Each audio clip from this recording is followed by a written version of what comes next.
y a longtemps, au siècle dernier, on parlait de métier de l'entreprise, qui en fait essayait de répondre à la question, mais qu'est-ce qu'on fait et pourquoi on existe ?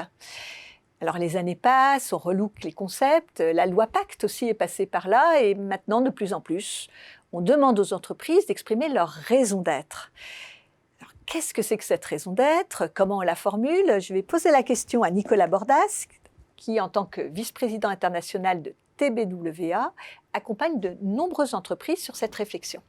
Bonjour Nicolas. Bonjour Isabelle. Merci d'être présent. Donc, est-ce à dire que cette raison d'être n'existait pas avant qu'on en parle et avant la loi Pacte ? Non, vous avez raison, c'est très à la mode en ce moment. Depuis la loi Pacte, on ne fait plus que ça, j'allais dire, mais ça existe depuis que le monde est monde, puisque au départ, même juridiquement, on parlait de raison sociale. Donc la raison sociale de l'entreprise, c'est une forme de formulation de sa raison d'être. Et puis, des grandes entreprises qui avaient les moyens de réfléchir pas mal à leur communication, parce qu'elles justement investissent beaucoup sur leur communication, ont eu besoin de se poser la question il y a déjà fort longtemps.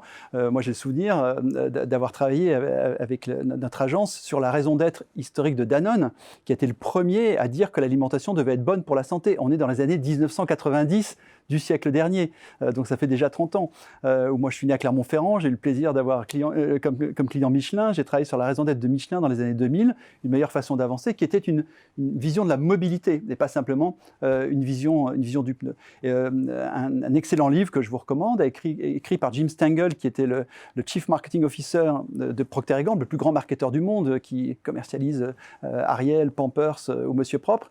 Son livre s'appelle Grow et explique que les entreprises qui ont un purpose, puisque les anglo-saxons parlent de purpose pour la raison d'être, sont plus performantes à la fois en termes de chiffre d'affaires, en termes de profit et en termes de cours de bourse que les autres. Donc tout ça n'est pas nouveau. Pourquoi cette accélération ? Tout simplement parce que ce qui était une opportunité pour certains devient une nécessité pour tous.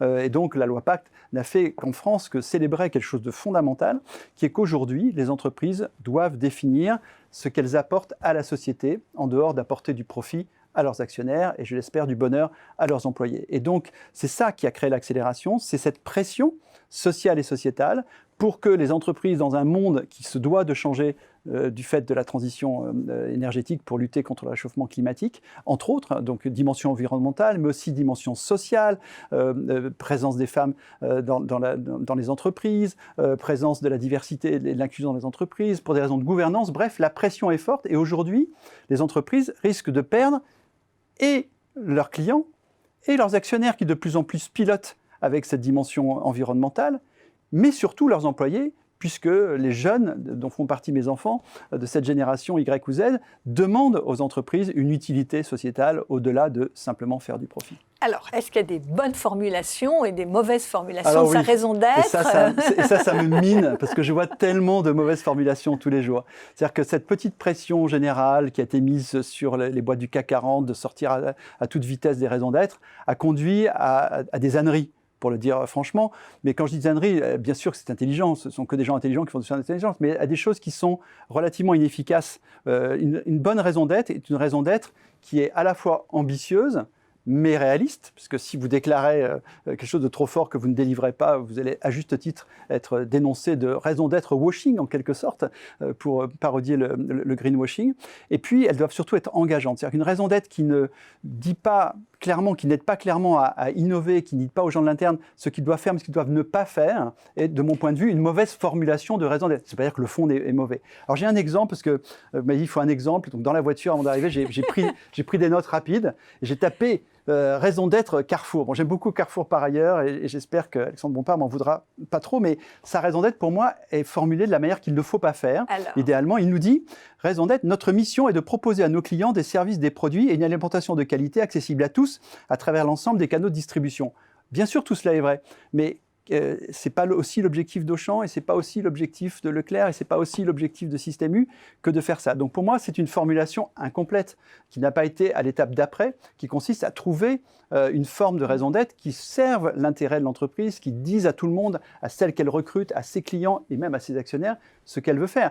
Là-dessus, Leclerc est le modèle absolu, donc on peut le citer, même si c'est le concurrent de mon client préféré, Système U. Mais Michel-Édouard Leclerc, issu de la lignée familiale Leclerc, a une raison d'être très forte en disant « nous allons être du côté des consommateurs parce que tout ce qui a un prix doit pouvoir être vendu moins cher. On est sur le combat militant pour vendre moins cher. Voilà une raison d'être super claire. D'ailleurs, les Français ont récompensé Leclerc. On est plus sur la fonctionnalité que la promesse de valeur. Exactement. Et donc, quand on a travaillé sur Système U, on est arrivé à une raison d'être qui leur correspond, qui est commerçant autrement, et qui leur donne cette idée que les bas prix, certes, mais pas à n'importe quel prix, et donc on va faire plus pour le local, et donc on va faire plus pour la qualité des produits. Donc voilà, il faut chercher une spécificité, une réponse unique à la question « Qu'est-ce qui manquerait au monde si vous n'existiez pas ?»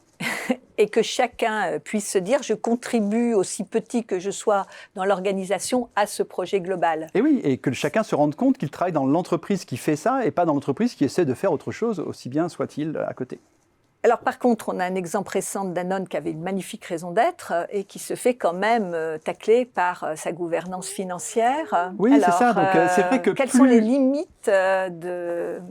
Alors, est-ce que c'est un bouclier thermique par rapport... Non, le cas Danone est passionnant parce que c'est la raison d'être de Danone sur la santé qui a fait tout le succès de Danone, qui a fait que l'entreprise s'est complètement transformée, qu'elle a vendu ses bières, qu'elle a vendu ses plats cuisinés, qu'elle s'est mise en cohérence en n'étant que sur l'ultra frais, l'eau minérale et la diététique infantile. Donc Danone a bénéficié extraordinairement de sa raison d'être. Mais c'est vrai que plus on clame son exemplarité, plus on se doit d'être exemplaire.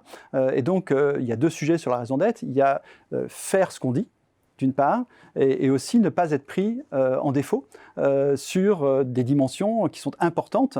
Souvent on parle d'engagement ESG, c'est-à-dire qui sont environnementaux, sociaux et de gouvernance. Et donc, être bien sur une dimension, c'est bien, mais il ne faut pas négliger les deux autres. Donc, je pense que le cas Danone est un cas très intéressant, mais qui, pour moi, ne remet pas en cause fondamentalement le combat pour une meilleure alimentation, qui est celui de Danone aujourd'hui, piloté par Emmanuel Faber.